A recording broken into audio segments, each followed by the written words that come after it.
Henry here on the top of the Red Rocks here in Sedona with Drunvalo and members of the 13 Moonwalk for Peace. How are you this morning? I'm good. We're not in yet. I don't know. I didn't come off the line, so I just, I'm kind of... All right, well, you know, if... doing this thing, so I'm just kind of here like, okay. Well, let's remember that we are online, and so thank you, Makua, for holding the energy of the call, and as we get through the technical aspect of things, I know all is well. In the meantime, I suppose we can start broadcasting. Are we in that space?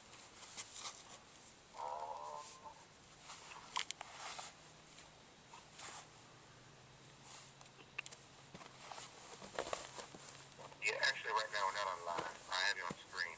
Okay. Can you put us on live and we'll roll with it? Okay, here we go.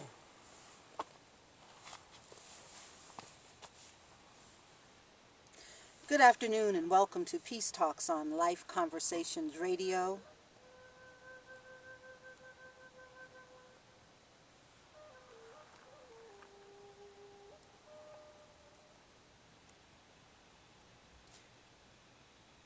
We are here in Sedona, Arizona with Drunvalo and the 13 Moonwalk for Peace. Those of you who have been following us know that we're making our way across the country. Our intention is to awaken the heart of America, and we do that by awakening our heart and growing more and more into what it means to be in that inner verse of the heart and to expand that out to the world around us.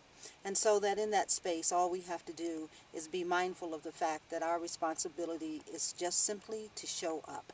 And so we certainly have shown up today, Drunvalo, and it is an honor to be here with you. I just would like to begin by saying thank you to Mother Earth and all the beings of this dimension and all the dimensions that make up what we call life. Just give thanks for bringing us here. Thank you, Audrey, and it's an honor for me to be here with you too. And I just want to say that my prayer is that what happens today is a blessing in the lives of everyone that hears this, and for all life everywhere. And thank you. Thank you.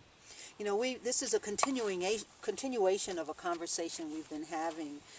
Drunvalo ran up the mountain in about 3 seconds, and it took the rest of us about 30 minutes to get here.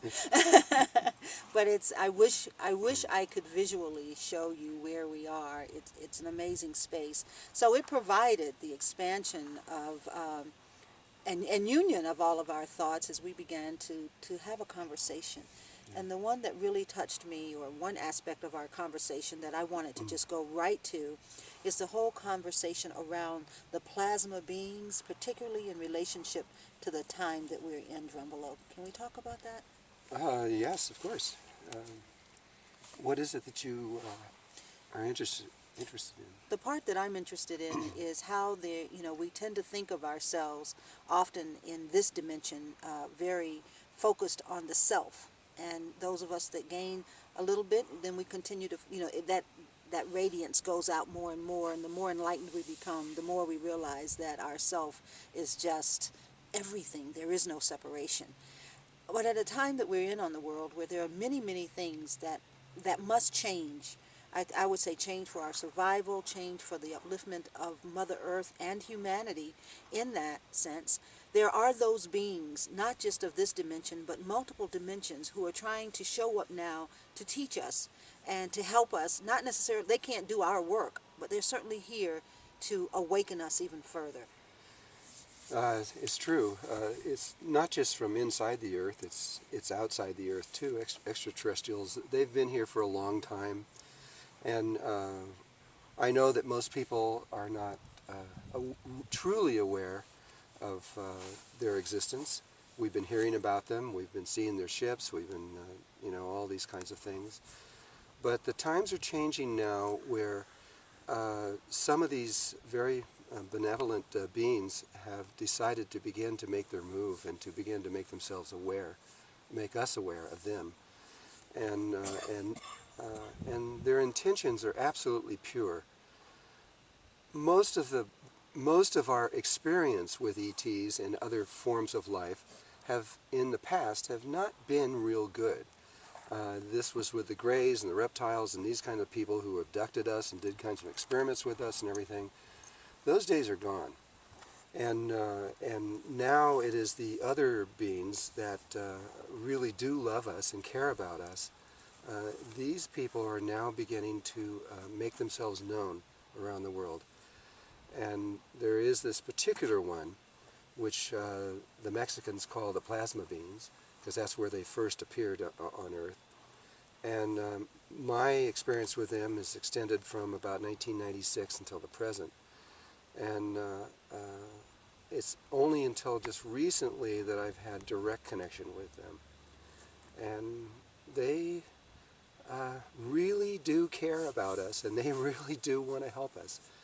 And so if that is your interest, I will do my best to try to tell you what they have to say. Absolutely. Well, I'll give you a little bit of history, my history on this. In 1996, I had Mexican friends coming over the border with footage of film and photographs of their ships coming out of a volcano south of Mexico City. And these people were actually on the rim of the volcano watching these ships coming out of solid rock. And these ships they look like they're made out of light. They're not solid like we would normally think. And they have an orange color. They look kind of like lava. And they glow. They brightly glow in the dark. And so I had 6 different people showing me these photographs and pictures, and they were people I trusted, and they said, you know, what is going on? They're coming in and out of this volcano about every hour or two, and then moving around the countryside in Mexico. Well, I wanted to go down there immediately. I said, I got all excited, and I said, well, I want to go see them too, you know, and so I got a filming crew all ready to go, and I started to go, and then my inner guidance told me, no, you can't go now. Now is not the right time for you to do this, and it was hard for me to say no. And then the film kept coming from Mexico, and I had footage of their ships landing and them getting out and walking around on ground and the kinds of things that they were doing. I saw in these footage where they would get out of their ships and the ship would get smaller. And another person would come out and the ship would get littler. And then they would walk around, and I watched in one of the films where they walked right through each other. And I went, whoa, I've never seen anybody do that before. And then they got back in the ship, and the ship got bigger. And then it went up into the air and broke into 2 identical ships and went in different directions. And they go, hey, this is something I have never seen before.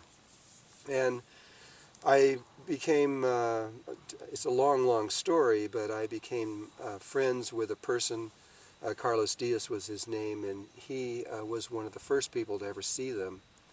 Actually, he actually has been on board these ships, and on one day when he was on one of the ships, they told him to come to me. And he had never heard of me, he didn't know who I was, and that he was to give me a lot of his footage and film and everything. And so he had to find out who I was, and went through a whole thing and finally discovered, and then went through my organization and made and asked me to come to Mexico City. And so I did. I flew down to Mexico City and had a meeting with him, and that's when he began to fill in a lot of their history and understanding, which I didn't understand at that time. Then he wanted me to, he said that they said that I could go on board the ship also. Well, yes, I'm going to go on board if they want me to go. And so I said yes, and he says, okay. He gave me an exact date. It was about 2 months in the future at a certain time. He said, you come back here, and it was down to the minute, actually, and they will come out of the ground, and you can go on board the ship. And he said, I can also bring 100 people with me if I wanted, and I could film it. And, you know, and I said, well, okay. And so I went back, and I was friends with Marty Hornstein and the people who made the Star Trek movies, and he got me in connection with, I forgot his name, the guy with the band in Star Trek around his eyes. I forgot. He has Eagle Nation Films, which is connection with Paramount. Jordy. Yeah. Anyway, I told him about this, and he got all excited too. And he says, "Okay, we'll film it. We'll film it." And so we were all ready to go. And then the Pope John Paul, invited Carlos Diaz to come to the Vatican because he wanted to talk to him about the plasma beams. And I go, okay, so he went over there and talked to the Pope about all of this.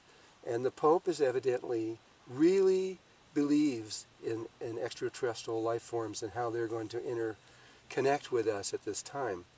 And he's actually talked about this publicly, though it didn't go out very far. And he even said that he was going to prove it, and he started to make an observatory, which he started building here in Arizona, of all places. And then he died before he was ever able to complete this project.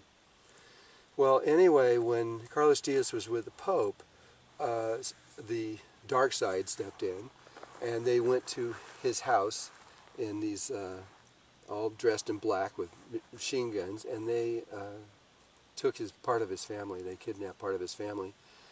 And so when he got back, they told him that if he continued with me, that they were going to kill his family and him and everything else. And it's the same old stuff. But it did create fear in him, and he wouldn't connect with us anymore for a very long time. And I honored that. I just let it go. And then years went by, and about a year ago, the plasma beings told him to reconnect with me. And so we have reconnected. And whatever that force was is no longer trying to stop him. There's it just isn't happening anymore. And we are in the middle of doing something for the world that, if it happens, every single last person on earth is going to know. So hopefully it will happen. We don't know. I can't tell you what it is yet. All right, so you're going to just leave us hanging on that. I'm sorry.